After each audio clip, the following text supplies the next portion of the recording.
Kami atas nama pimpinan daya. Pimpinan Balai Pengajian. Pimpinan Ormas.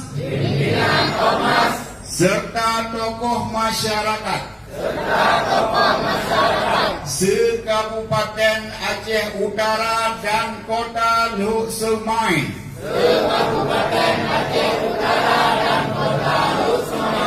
Serta perwakilan kabupaten kota lainnya di seluruh Nusantara khususnya Aceh.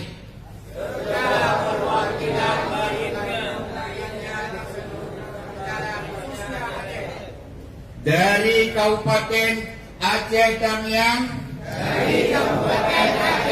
dari Kota Langsang, dari Kabupaten Aceh Timur, dari Kabupaten Aceh Tengah, dari Kabupaten Benar Meriah,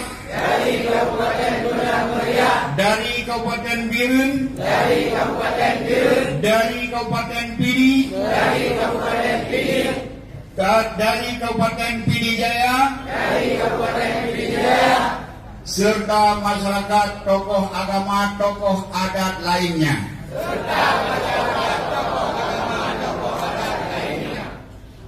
Dengan menyatakan sikap,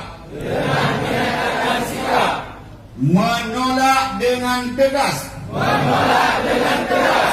pengajian yang menyimpang dengan akidah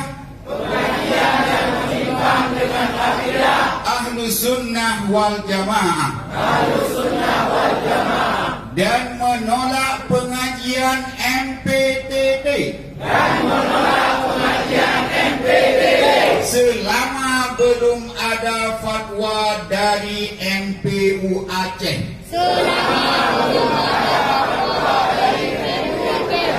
Allahu Akbar. Allahu Akbar. Allahu Akbar. Sekian dari kami selaku anak-anak Aceh dan anak-anak generasi akidah Islamiyah Ahlus Sunnah wal Jamaah.